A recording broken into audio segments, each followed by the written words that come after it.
ada hal yang mesti kita waspadai. Terutama ketika kita menggali, mengkaji, memahami ajaran agama Islam itu, ya, di tengah era informasi di mana kita bisa mendapatkan informasi dan mengakses segala sesuatu dari tangan kita, dari jari-jari kita, melalui handphone kita, maka kita harus selektif, memfilter sumber-sumber informasi agama itu. Karena tidak semua sumber-sumber informasi agama itu menyampaikan informasi yang benar, informasi yang betul-betul sesuai dan sejalan dengan syariat agama kita. Dalam satu hadis saya ingin menyitir hadis Rasulullah yang berbunyi, inna hadzal ilma din fanzuru amman ta'khuduna dinakum. Sesungguhnya ilmu agama, khususnya ilmu yang berkaitan dengan hukum Islam ini, adalah bagian dari agama, bagian dari ajaran agama. Maka fanzuru, maka kalian lihatlah dari mana amman ta'khuduna dinakum. Dari mana kalian mengambil ilmu-ilmu agama itu. Nah, ini ada di masyarakat kita misalnya dengan berkembangnya ekonomi syariah, berkembangnya lembaga-lembaga keuangan syariah, muncul kelompok-kelompok tertentu yang menamakan dirinya misalnya sebagai masyarakat tanpa riba. Ya, mereka justru mengcounter ya apa-apa yang sudah difatwakan oleh Majelis Ulama Indonesia di Dewan Syariah Nasional MUI yang terkait dengan produk-produk yang dikeluarkan lembaga-lembaga keuangan syariah. Apakah seperti perbankan syariah, ya, atau multi finance syariah seperti Amitra, atau lembaga-lembaga keuangan syariah yang lain. Mereka mengcounter hal-hal yang sudah difatwakan oleh Dewan Syariah Nasional Majelis Ulama Indonesia dengan pendapat dan pemikiran mereka. Ya, mereka mengcounter tanpa kemudian berpijak kepada ketentuan-ketentuan dan perlindungan konsumen misalnya. Alhasil banyak kasus ya di Jawa ini kita lihat ada pembiayaan yang mereka mengatakan pembiayaan tanpa riba, tanpa bank, tetapi yang terjadi kemudian adalah penipuan. Ya, jadi tanpa riba, tanpa bank, pembiayaan rumahnya, alhasilnya tanpa rumah juga. Karena rumahnya juga ternyata tidak ada juga. Atau rumahnya juga ada unsur penipuan. Nah, kalau apa yang sudah dijalankan di lembaga-lembaga keuangan syariah, ya, itu sudah dapat dikatakan halalan thayyiban. Dalam arti pertama, sesuatu itu sudah thayyib, sudah pasti dalam arti karena lembaga-lembaga keuangan syariah seperti multi finance syariah, Amitra misalnya, atau bank syariah seperti Bank Permata Syariah misalnya, itu adalah lembaga-lembaga keuangan yang terdaftar di Otoritas Jasa Keuangan, dilindungi oleh pemerintah, diawasi oleh pemerintah, dan mereka harus memenuhi ketentuan-ketentuan dan persyaratan yang sangat ketat untuk bisa memberikan pembiayaan kepada masyarakat. Nah, demikian juga dengan aspek halalnya, syariahnya, ya. Mereka juga diawasi oleh Dewan Pengawas Syariah di setiap lembaga atau institusi lembaga keuangan syariah itu, dan mereka semuanya tunduk dan mengacu kepada fatwa dari Dewan Syariah Nasional Majelis Ulama Indonesia. Jadi ini sudah jelas terregistrasi, terawasi oleh negara, dan juga kemudian dari sisi syariah agama itu tunduk kepada fatwa Dewan Syariah Nasional Majelis Ulama Indonesia, di mana fatwa itu ditetapkan melalui proses yang sangat panjang. Digodok draft fatwanya itu oleh kurang lebih 40 anggota Badan Pelaksana Harian Dewan Syariah Nasional Majelis Ulama Indonesia, yang di situ berhimpun ulama, ahli bank, ahli akuntansi dan berbagai ahli lainnya. Lalu kemudian draft fatwa itu dibawa ke dalam sidang pleno Dewan Syariah Majelis Ulama Indonesia, di mana di dalam sidang pleno itu ada 80 lebih ulama ya yang mengkritisi draft fatwa tadi untuk kemudian disahkan. Jadi prosesnya sangat panjang. Dan di situ ada 80 ulama, ada tidak kurang 20 profesor doktor, ada kurang lebih 10 doktor saja, dan banyak kiai-kiai yang berhimpun di dalam Dewan Syariah Nasional Majelis Ulama Indonesia.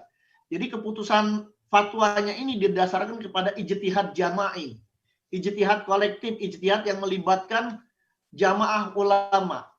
Nah, berbeda dengan lembaga-lembaga yang tidak terdaftar di OJK, ya hanya bertumpu pada fatwa 1-2 orang saja. Ya, nah ini yang luar biasanya, mereka bisa menyalahkan fatwa yang ditetapkan oleh puluhan ulama. Nah, ini yang mesti hati-hati. Nah, kadang mereka kemudian menggebiak-uyah, memukul rata bahwa semua lembaga keuangan syariah sama dengan bank yang konvensional. Ya, ini karena ketidaktahuannya, karena tuduhan-tuduhan, tuhmah-tuhmah seperti itu hal-hal yang tidak dapat dibenarkan dalam ajaran agama Islam. Nah, kalau berbeda ijtihad dalam hukum Islam itu adalah sesuatu yang biasa. Imam Syafi'i, Imam Malik, Imam Ahmad, Ibnu Hanbal, ya, itu Imam Abu Hanifah, mereka semua biasa berbeda pendapat, tapi tidak menyalahkan begitu. Nah, kalau ini mereka menganggap sama saja dengan bank konvensional, itu sungguh sesuatu tuhmah atau tuduhan yang berlebihan. Nah, akad yang digunakan dalam pembiayaan umrah ini adalah akad ijarah multijasa. Ya, ijarah multijasa itu adalah ijarah, akad ijarah. Akad di mana ada akad sewa menyewa atau akad jasa. Ya, dalam akad ini ada 3 pihak. Ada pihak travel, misalnya Samira Travel. Ada pihak lembaga keuangan syariah, misalnya Amitra, dan ada jamaah nasabah yang ingin berumroh. Nah, nasabah atau jamaah ini ingin berumroh. Mereka ingin umroh. Kalau mereka umroh datang langsung ke Samira, maka mereka harus membayar secara tunai atau secara cash. Nah, bagaimana mereka ingin umroh bersama orang tuanya, bersama pasangan suami atau istrinya, tapi mereka hanya punya cukup biaya 1 tiket. Mereka masih membutuhkan 1 tiket lagi. Nah, maka disinilah Amitra atau lembaga keuangan syariah lainnya memberikan solusi kepada Bapak Ibu jamaah yang sudah rindu, ingin bersujud di kaki Ka'bah, ingin berdoa di Multazam, ingin sholat di Raudhah, ya, maka ada pembiayaan yang sesuai dengan syariat Islam dengan akad ijarah, di mana paket umroh yang diinginkan oleh jamaah itu dibeli oleh Amitra dari travel Samira misalnya. Lalu paket ini kemudian dijual atau diijarahkan kepada jamaah, dan jamaah membayarnya secara angsur setelah jamaah kembali atau selesai menjalankan ibadah umroh. Nah, di sini tidak ada penipuan pada jamaah karena jamaah berangkat dulu baru membayar. Nah, kemudian bagaimana di situ ada jual beli tapi belum dimiliki Amitra. Nah, ini yang tidak dipahami oleh sebagian orang. Bahwa antara Amitra dengan travel seperti Samira misalnya itu sudah ada perjanjian. Sudah ada perjanjian di mana Amitra akan membelikan paket umroh yang diinginkan oleh jamaah Samira, ya, yang kemudian dengan purchase order atau pembelian yang dibelikan secara secara online, maka paket itu secara hukum sudah qabdul hukmi. Qabdul hukmi artinya sudah menjadi milik bagi Amitra, dan Amitra berhak menjual paket itu kepada jamaah.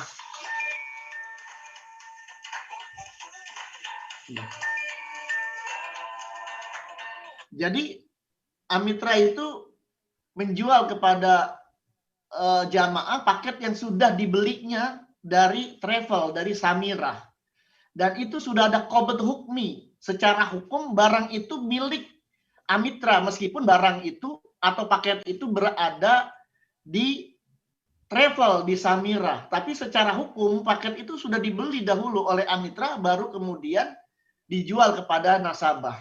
Nah, ini mereka yang tidak paham membedakan antara qabdul hukmi, ya, secara hukum sudah dibeli, dengan qabd dalam arti qabd hakiki yang dipegang barangnya. Ya. Jadi kalau sudah qabdul hukmi itu sudah berhak dan boleh dijual kepada nasabah. Nah, ini hal yang mereka tidak pahami itu. Kemudian misalnya tentang asuransi. Ya. Banyak dulu orang menolak asuransi dengan dasar asuransi itu seolah-olah tidak percaya kepada takdir dan qada Allah. Ya, asuransi itu seolah-olah kita takut akan ketentuan Allah. Nah, ini yang orang tidak pahami. Di dalam ayat-ayat Al-Qur'an banyak sekali Allah mengingatkan, wal yakhshal ladina law taraku min khalfihim dzurriyyatan di'afa wal tanzur nafsum ma qaddamat lighat, bahwa kita itu harus melakukan antisipasi, ya, melakukan tindakan-tindakan preventif atas resiko-resiko yang bakal mungkin terjadi di masa depan. Nah, asuransi itu adalah satu upaya atau ikhtiar yang kita lakukan untuk mencegah, atau satu tindakan preventif apabila di masa yang akan datang itu terjadi satu musibah, hanya kita wafat atau sakit atau cacat tetap, tidak bisa menjalankan kewajiban kita, khususnya misalnya kewajiban yang bersifat hutang, ya, yang harus dibayar, ansuran yang harus dibayar, maka itu akan bisa diatasi dengan kita berasuransi. Nah, asuransi syariah ini berbeda dengan asuransi konvensional. Kalau dalam asuransi konvensional yang terjadi adalah transfer of risk, kalau asuransi yang syariah yang terjadi adalah sharing risk. Ya, di asuransi konvensional dengan transfer of risk itu ada maisir, ada unsur judi. Tapi kalau di dalam syariah itu adalah sharing risk, di mana para peserta asuransi itu sama-sama membayar iuran, saling berbagi resiko. Yang kalau ada musibah di antara para peserta asuransi, maka iuran yang terkumpul itu digunakan untuk membayar klaim atau membayar atau menangani musibah yang terjadi pada peserta asuransi. Nah, asuransi syariah ini atau at-ta'min atau tadmin, ya, atau takaful, ini sudah ada di seluruh dunia. Bahkan kalangan Wahabi di Saudi Arabia yang dulu mereka menolak konsep asuransi, sekarang Saudi Arabia sudah mulai menjalankan asuransi. Jadi ini sudah menjadi ijma al-majami tentang kebolehan asuransi menurut ulama-ulama di berbagai penjuru dunia. Ya, jadi ini hal-hal yang ingin saya sampaikan. Dan sebagai penutup saya ingin ingatkan kembali bahwa kita ini dalam beragama ada tingkatan-tingkatan, ada tingkatan mujtahid, ada muttabi, ada taklid, ya. Kalau orang yang memiliki pengetahuan agama yang komprehensif, yang mumpuni, memahami Al-Quran dan ulumnya, memahami hadis dan ulumnya, memahami usul fikih, memahami bahasa Arab dan ilmu-ilmu pengetahuan agama lainnya secara paripurna, maka dia boleh berijtihad. Tapi kalau kita yang tidak memahami bahasa Arab, tidak memahami usul fikih, tidak memahami Al-Quran dan ilmu-ilmunya, tidak bisa memahami hadis dan ilmu-ilmunya, maka cukuplah kita berittiba, mengikuti apa yang difatwakan oleh ulama. Nah, ulama yang mana yang kita ikuti? Ulama yang kata Nabi tidak akan berkumpul umatku itu ala dolalah. La tajtami ummati ala dolalah. Umatku itu tidak akan bersepakat berkumpul untuk sesuatu yang dolalah, yang sesat, yang menyesatkan. Nah, maka kalau itu fatwa atau sesuatu diputuskan oleh kumpulan ulama seperti dari Majelis Ulama Indonesia, maka tentu pastinya tidak akan mungkin para ulama itu berkumpul untuk menyesatkan. Dan pastinya apa yang diputuskan oleh ulama secara kolektif, secara jamaah itu lebih rajih, lebih kuat hasilnya daripada hanya keputusan atau pendapat satu orang ustadz. Ya, ini kadang kita lebih percaya kepada satu orang ustadz ketimbang keputusan yang di situ melibatkan jamaatul ulama. Nah, ini kita kalau pengetahuan agama kita kurang, maka kita cukuplah ittiba pada ulama itu. Ya, apalagi hal-hal yang dijalankan oleh lembaga keuangan syariah seperti saya katakan tadi, tidak hanya mengikuti fatwa ulama, tetapi juga mengikuti ketentuan-ketentuan negara, dilindungi oleh negara dan diawasi oleh negara. Nah, maka inilah di sini kita harus berhati-hati di tengah semangat keagamaan yang tinggi di masyarakat kita, kita juga harus berhati-hati dalam menukil ilmu, mencari ilmu untuk mencarinya kepada orang-orang yang atau lembaga-lembaga yang sudah betul-betul teruji dan memang di situ berkumpul para ulama.